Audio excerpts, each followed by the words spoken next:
We watched Summer Wars. A student tries to fix a problem he accidentally caused in Oz, a digital world, while pretending to be the fiance of a friend at her grandmother's 90th birthday.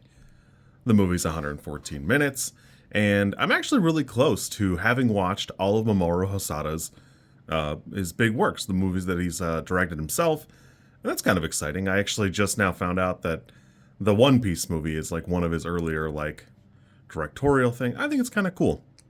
Earlier this year, I did review Scarlet, and while I found flaws with it, I've always loved Summer Wars. I don't know why. I don't know if it's just one of those things where I watched it kind of out of pocket, nobody recommended it to me. I just went and checked it out, and then I was really attached to it after that. I saw Belle a handful of years ago, and that for me is my daughter's comfort movie. That's the movie she puts on when she wants to go check something out. So I think it's really cool, but I will admit I always thought Belle was a slightly different flavor of Summer Wars here.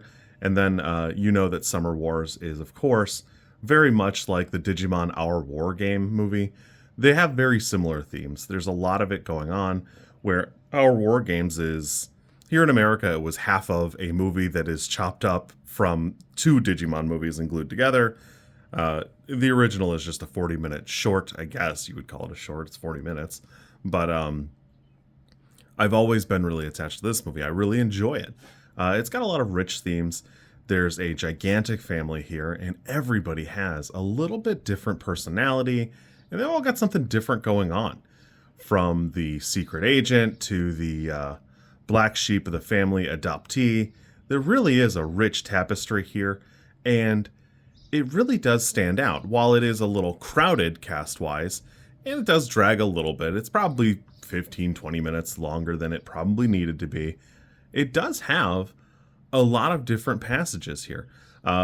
From King Kazuma's Avatar pilot, the young teenager who was bullied, the main character who is a programmer, but kind of dragged in and thrown in as your protagonist, straight up to the young girl who is trying to get over what was a crush on a distant uncle of hers, and even modeled her dream man after everything that he was.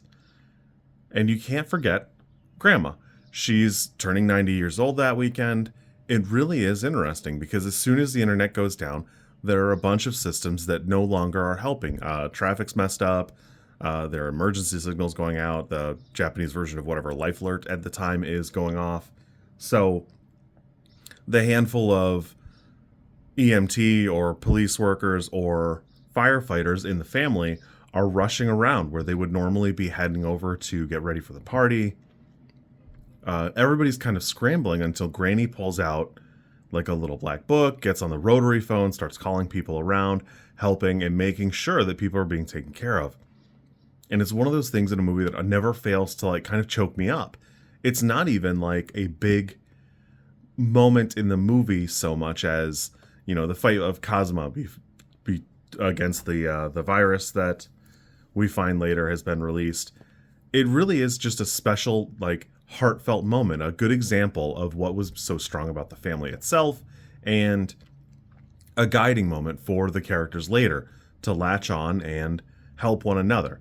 It's not even really rubbed in your face, but thematically it's very strong, and I really love it. I have a really good time with this movie. I really can't say enough about it. I think it's fluidly animated. Everything here looks really good. It's a great showing for Madhouse. And sure, if you've seen Our War Game and you've seen Belle, you've seen a little bit of this movie too. For a little while, this was kind of hard to get. I actually have a DVD laying around somewhere. You can stream it on HBO now, but for whatever reason, it was kind of hard to find. You couldn't rent it, and you had to, buy a physical copy, that kind of thing.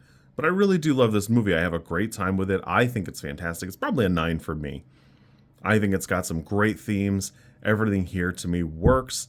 And I will admit, while I like this more than I like Belle, the elements that work for Our War Game are worked so much better here because they have such richer tapestry to work against. There's so much more room for them to grow, and it's easier to show you how much more important these systems are.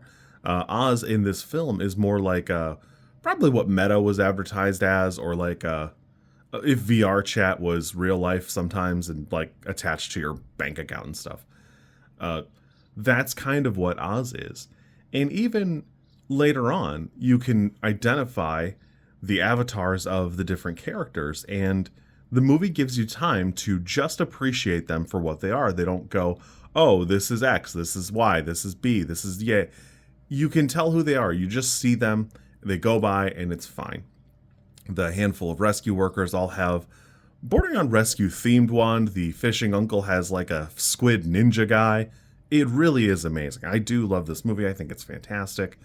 I can't recommend it enough. If you're looking for a cool anime movie that's a little bit different, go check it out. I think it's well worth the watch.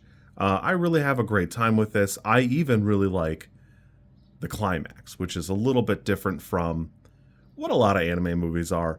He's got a great catalog. Great catalog here, but for me, this has always been like a standout. I really like this one.